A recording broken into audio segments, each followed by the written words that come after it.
আসসালামু আলাইকুম। প্রিয় দর্শক, দেশের মানবাধিকার পরিস্থিতি এখন কেমন? এই প্রশ্নটা যদি আমি 1 বছর আগে করতাম, মানে শেখ হাসিনার সরকারের আমলে করতাম, তাহলে জবাবটা খুব সহজ ছিল। যে কেউ বলতে পারতো যে দেশে মানবাধিকার অবস্থা খুবই খারাপ, এবং আন্তর্জাতিক বিভিন্ন মানবাধিকার সংস্থা পূর্ববর্তী কয়েক বছর ধরে নিয়মিত রিপোর্ট দিয়ে যেত যে বাংলাদেশের মানবাধিকার পরিস্থিতি কত খারাপ। এবং ইন্টারেস্টিং হলো, সেই প্রত্যেকটা রিপোর্টের প্রতিবাদ করতেন ওই সময়কার সরকারে যারা মন্ত্রী ছিলেন তারা, এবং তারা বলতেন বিদেশি এই রিপোর্টগুলো টাকা খেয়ে করা হয়েছে, প্রভাবিত করে করা হয়েছে, বিএনপি অথবা বিরোধী দল জামাতরা এরা প্রভাব বিস্তার করে এদেরকে দিয়ে সেই ধরনের রিপোর্ট করিয়েছে, এগুলো বলতো তারা মুখস্থ। কিন্তু বিষয়টা হলো এরকম যে ওই মানবাধিকার সংস্থাগুলি কি বলছে সেটা যেমন আমরা আমাদের নিজের জীবনের সঙ্গে মিলিয়ে নিতাম, ঠিক তেমনিভাবে সরকারের মন্ত্রীরা যেটা বলছেন সেটাকেও কিন্তু আমরা আমাদের নিজের জীবনের সঙ্গে মিলিয়ে নিতাম। নেওয়ার পর আমরা বুঝতেই পারতাম যে কোনটা ঠিক আর কোনটা ভুল।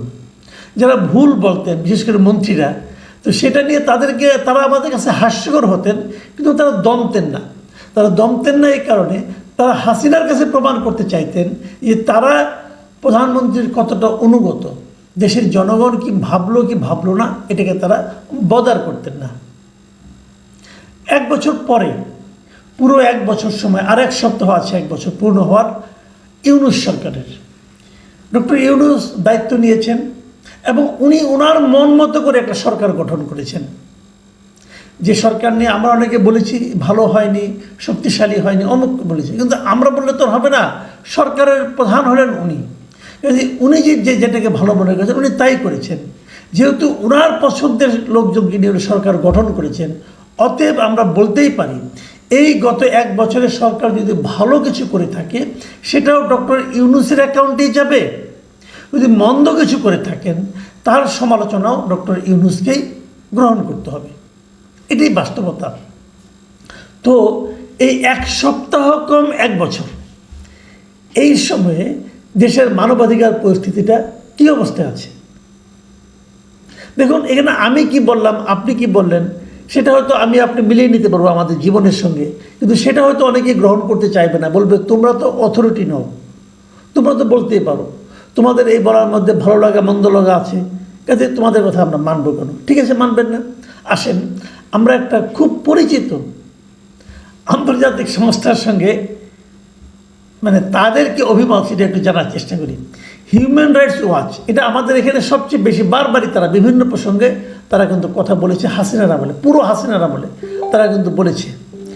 এখন এই সরকারের আমলেও তারা বলছে, এবং তারা কি বলছে সেটি আমরা বরং একটু শুনি, যেটা নাকি আজকে আমি পেলাম। আজকে তারা প্রকাশ করেছে যে জিনিসটা, সেখানে বলা হয়, তারা বলেছে যে 1 বছর পার হলেও এই সরকার এখনও তাদের ঘোষিত মানবাধিকার সংস্কার পরিকল্পনা বাস্তবায়নে ব্যর্থ হয়েছে। স্ট্রেট কথা কিন্তু এটা তারা জানিয়েছে হিউম্যান রাইটস ওয়াচ।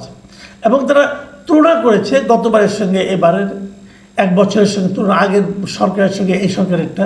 তারা বলেছেন যে শেখ হাসিনার শাসন আমলের মতো ভয় ভীতি ও দমন পীড়নের অনেক কিছুই কমেছে।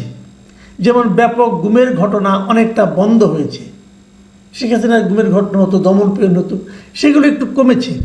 কিন্তু একই সঙ্গে নতুন সরকার রাজনৈতিক প্রতিপক্ষকে দমন করতে নির্বিচারে গ্রেপ্তার ও অন্যায়ের আটকের পথ বেছে নিচ্ছে।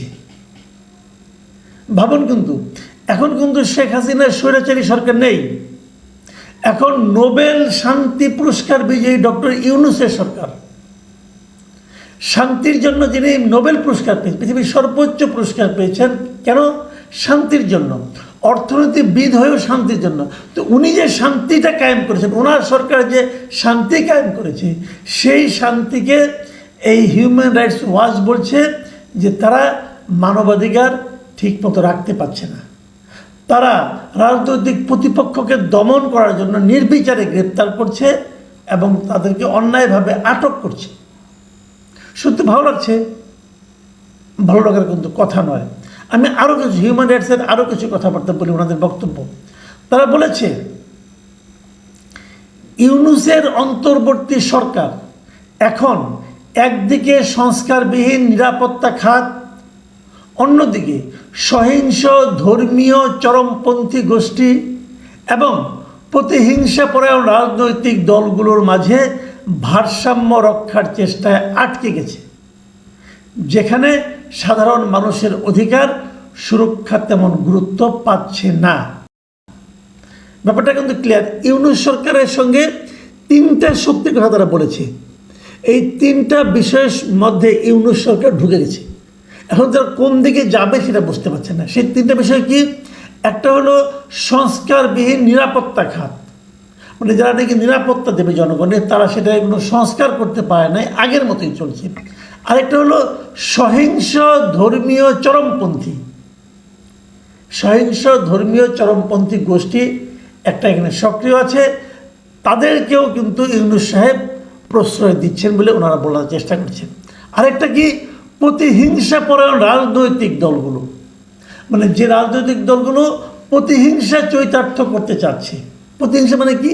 তার মানে আওয়ামী লীগ, ছাত্রলীগ, যুবলীগ, এই দলগুলির প্রতি যাদের প্রতিহিংসা আছে তাদেরকে ধ্বংস করে দেওয়া, শেষ করে দেওয়া, এরকম দলগুলোও কিন্তু ডক্টর ইউনূস সরকারের কাছে প্রশ্রয় পাচ্ছেন। এবং এগুলো করতে যে সাধারণ মানুষের যে অধিকার সুরক্ষা, সেটা তেমন গুরুত্ব পাচ্ছে না।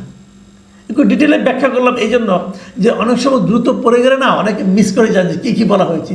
এবং খুবই ইন্টারেস্টিং বললাম এই অর্থে যে দেখুন, এই কথাগুলি কিন্তু আমরা হাসিনা সরকারের আমলে শুনতে শুনতে অভ্যস্ত ছিলাম, কিন্তু একজন ব্যক্তি শান্তিতে নোবেল পেয়েছেন এবং তাকে নিয়ে সবাই আশা করেছিল যে উনি শান্তি, আর কিছু না পারুন, এসে শান্তি প্রতিষ্ঠায় সক্ষম হবেন। এবং উনি যে লোকটা সহিংস ধর্মীয় চরমপন্থী গোষ্ঠী, প্রতিহিংসাপরায়ণ রাজনৈতিক দল এবং সংস্কারবিহীন নিরাপত্তা খাতকে আলিঙ্গন করে থাকে, সে লোকের পক্ষে শান্তি কিভাবে প্রতিষ্ঠা করা সম্ভব? এবং যথার্থ উনি পারেন নাই। এবং অনেকগুলি কথা আরও বলেছেন, যে একটু উদাহরণ দিয়েছেন উনি, যে গত 26 ও 27 জুলাই রংপুর জেলার একটা হিন্দু পল্লীতে কমপক্ষে 14টি বাড়িঘর ভাঙচুর করে জনতা এবং পার্বত্য চট্টগ্রামেও সংখ্যালঘুদের উপর সহিংসতা অব্যাহত রয়েছে। এটা হলো হিউম্যান রাইটস ওয়াচের রিপোর্ট, ওনারা বলছেন। এবং ওনারা গোপালগঞ্জের কথা উল্লেখ করেছেন। গোপালগঞ্জে কি হয়েছে, গোপালগঞ্জের ঘটনাকে